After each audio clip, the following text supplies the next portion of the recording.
माँ, आप बेकार में नेहा भाभी के बारे में इतना भला बुरा सोचती हैं।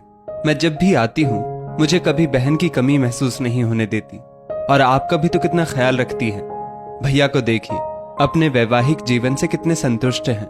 हमें और क्या चाहिए। माँ, कितने घरों में आए दिन सास बहू या ननद भाभी का झगड़ा होता रहता है। कम से कम हमारे घर में ये सब तो नहीं होता। अनामिका अपनी माँ वृंदा जी से कहती है, अरे बेटा, तुम इसे नहीं जानती, ये बहुत तेज है। जब भी तुम आती हो मीठी मीठी बातें करके तुम्हें अपनी तरफ कर लेती है, और जाने के बाद अपने रंग दिखाती है। और तेरा भाई तो इतना भोला है कि इसकी हर बात में हाँ ही कहता है। लगता ही नहीं है कि इसके पिता एक सीधे साधे मास्टर थे। वृंदा जी बोली।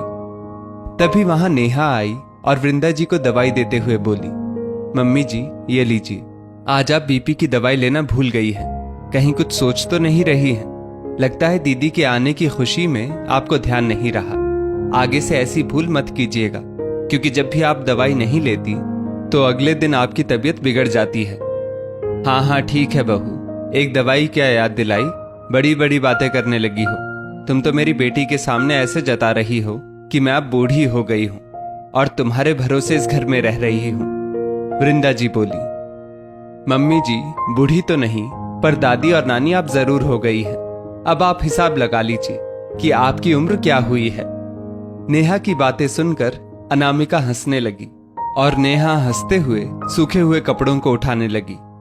वृंदा जी अनामिका से बोली, तुम क्या दांत निकाल के हंस रही हो? क्या तुम भी अपनी सास से ऐसे ही बात करती हो? देखना, कहीं तुम्हारे ससुराल वाले किसी रोज मुझे फोन करके ये ना कहें कि आपने अपनी बेटी को कुछ सिखाया ही नहीं है। कोई अपनी सास से ऐसी बातें करता है भला?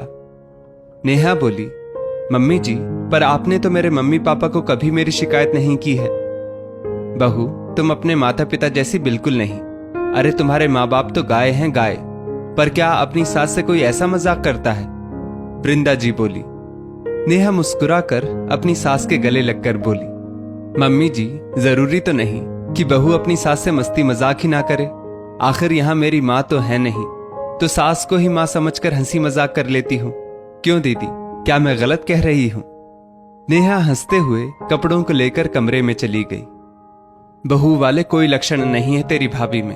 8 साल हो गए शादी को, पर इसे ना तो अभी तक घर संभालना आया है, ना मुझसे बात करना आया है। तुम्हारे बाबूजी ना जाने क्यों इसके गुण गाते थे और कहते थे, वृंदा देखना, एक समय आएगा जब तुम्हें पता चलेगा कि तुम्हारी बहू बहू नहीं अन्नपूर्णा है। वृंदा जी अनामिका से बोली। अनामिका की आंखों में आंसू आ गए और वो बोली, माँ, आप बहुत खुशकिस्मत हैं कि आपको बहू और बेटी का प्यार एक ही औरत से मिल रहा है। मुझे तो भाभी से कभी कभी जलन होती है कि उन्होंने कितनी जल्दी मेरी जगह ले ली इस घर में। काश कि मैं भी अपने ससुराल में अपनी ऐसी ही छवि बना पाती। हफ्ते भर बाद अनामिका वापस अपने ससुराल चली गई। घर सूना हो गया। वृंदा जी आंगन में उदास बैठी थी। पड़ोस से किसी के झगड़ने की आवाज आ रही थी। वृंदा जी ने देखा 2 घर छोड़कर कल्याणी जी अपनी बहू पर चिल्ला रही थी, और बहू उल्टे जवाब देकर उनको चुप करा रही थी। तभी वृंदा जी की पड़ोसन कमला जी बोली, वृंदा बहन, अच्छा हुआ मुझे बेटा नहीं है, वरना मैं कैसे रहती। पर जब आपको देखती हूं तो लगता है दुनिया में ऐसी भी सास बहू होती है, तभी संसार का संतुलन बना हुआ है। नेहा मुस्कुरा रही थी तो वृंदा जी बोली, अरे कमला बहन, हाथी के दांत खाने के कुछ और दिखाने के कुछ और होते हैं। जिस पर बीतती है वही जानता है। वृंदा बहन, आप दोनों को देखकर तो नहीं लगता कि आप दोनों भी बुरी सास बहू की तरह लड़ती होंगी। कमला जी बोली। वृंदा जी ने उनकी बात को हंसी में उड़ा दिया, जिससे नेहा के मन को बहुत दुख हुआ। रात को जब नेहा के पति मानव ने उसे उदास देखा तो उसने कारण पूछा। नेहा ने पूरी बात बताई। माँ को अच्छी बहू मिल गई है, इस कारण से वो उसका महत्व नहीं समझ रही है। जिस दिन उनका बुरी बहू से पाला पड़ेगा तब उन्हें एहसास होगा, मानव बोला। नेहा मुस्कुराने लगी, मानो उसके दिमाग में कुछ सूझा हो। मानव बोला, तुम मुस्कुरा रही हो, इसका मतलब है कुछ तो खिचड़ी पका रही हो। मैं अपना और अपनी सास का नाम बुरी सास बहू की किताब में दर्ज नहीं करवाना चाहती। अब इसके लिए मुझे अपनी सास को क्योंकि सास भी कभी बहू थी वाली फिल्म ही क्यों ना दिखानी पड़े। इतना कहकर नेहा मुस्कुराते हुए चली गई। अगले दिन बच्चे स्कूल चले गए और मानव भी दफ्तर चले गए। फिर नेहा जाकर अपने कमरे में मैगजीन लेकर पढ़ने लगी। वृंदा जी ने 1-2 बार आवाज लगाई, पर नेहा अपनी जगह पर जमी रही। वृंदा जी उसके कमरे में जाकर बोली, बहू, कब से 1 कप चाय मांग रही हूं, क्या कान में तेल डालकर बैठी हो? मम्मी जी, मैं अभी आराम कर रही हूं, अगर आप चाय बना रही हैं तो मेरे लिए भी बना दीजिए। वृंदा जी हैरानी से नेहा को देख रही थी। फिर नेहा बोली, मम्मी जी, खाली दिमाग शैतान का घर होता है और आप भी तो खाली बैठी रहती हैं। ऐसा कीजिए, कपड़ों को वॉशिंग मशीन में डाल दीजिए और जब धुल जाएं तो धूप में डाल दीजिएगा। मुझे थोड़ी सुस्ती आ रही है, मैं 1 घंटे बाद दोपहर के खाने की तैयारी करूंगी। और नेहा चादर ओढ़कर मुंह घुमाकर लेट गई। वृंदा जी ने जब देखा कि उनके कहने का नेहा पर कोई असर नहीं हो रहा है, तो वो कमरे से बाहर निकली और मन ही मन सोच रही थी कि अचानक से बहू को क्या हो गया। उन्होंने चुपचाप सारे कपड़ों को पहले वॉशिंग मशीन में डाला, फिर कुछ देर बाद कपड़ों को धूप में डाल रही थी और ये सब नेहा दूर से देख रही थी। थोड़ी देर बाद थक कर वृंदा जी बैठ गई और अनामिका को फोन करके सारी बात बताई। मम्मी, भाभी जब आपके साथ हंसी मजाक करती थी तब भी आपको दिक्कत थी, अब वो दूसरी बहुओं की तरह आपकी बात नहीं सुनती तब भी दिक्कत है। लगता है अच्छी बहू आपको पसंद ही नहीं थी, अब भुगतो। अनामिका बोली। कुछ रोज ऐसा ही चला।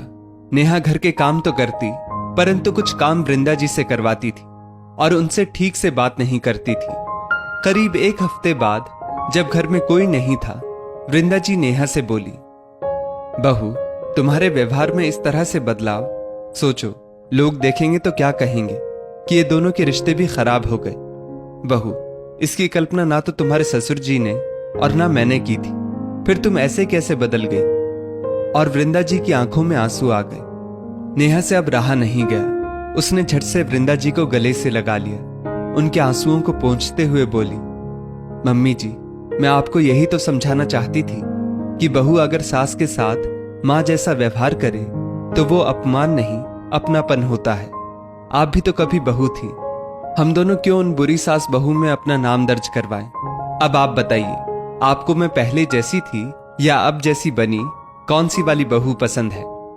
वृंदा जी नेहा के कान पकड़ते हुए बोली, दोबारा से अगर मेरे साथ ऐसी हरकत की तो अनामिका की तरह तुम्हारी पिटाई करूंगी। बहू, मैं मूर्ख थी जो तुम्हें पहचान ना सकी कि तुम बहू बनकर नहीं, इस घर की बेटी बनकर रहना चाहती हो। अगर हर बहू तुम्हारी तरह हो जाए और सास अपने अहम को एक किनारे रख दे तो किसी घर में सास बहू वाले झगड़े ना हो। नेहा को गले लगाते हुए वृंदा जी बोली। तभी उधर से मानव आया और बोला, अरे वाह नेहा, तुम्हारी योजना काम कर गई, तभी दोनों सास बहू का मिलन हो रहा है। तुम्हें ये सब पता था मानव? वृंदा जी बोली, माँ, ये आपकी कुछ बातों से दुखी हो जाती थी, फिर उसने ये योजना बनाई थी। मैं एक बात बोलूं, मुझे कुछ दिनों से बड़ा मजा आ रहा था। मानव बोला, अच्छा तो आपको मजा आ रहा था, फिर ऐसा करो, अपने काम खुद किया करो, क्यों मम्मी जी? नेहा बोली, हाँ बहू, चलो हम अपनी चाय बनाते हैं, ये अपनी चाय खुद बनाएगा। वृंदा जी बोली। मानव बीवी और मां के पीछे पीछे चलने लगा। जब इन सब बातों की जानकारी अनामिका को मिली तो वो बहुत खुश हुई कि उसकी मां और भाभी का बुरी सास बहू में नाम दर्ज नहीं हुआ और उसके मायके में फिर से खुशियां लौट आई। अंत भला तो सब भला। दोस्तों, कुछ लोग कहते हैं कि ऐसी सास बहू बस कहानियों और फिल्मों में ही मिलती है। क्यों ना इन कहानियों को पढ़कर और उनके नुस्खे अपनाकर हम अपना नाम भी बुरी सास बहू की लिस्ट से बाहर निकालें। हाँ, एक बात का ध्यान जरूर रखना होगा कि यहां सिर्फ बहुएं कोशिश नहीं करेंगी, बल्कि सास को भी कोशिश करनी होगी, क्योंकि ताली एक हाथ से नहीं बजती, और तभी हम अपना नाम अच्छी सास बहू की लिस्ट में दर्ज करवा सकते हैं। इस स्टोरी को लेकर आपकी क्या राय है, नीचे कमेंट करके जरूर बताइएगा, और ऐसी ही और भी बेहतरीन वीडियोस के लिए हमारा पेज जरूर फॉलो करें। धन्यवाद।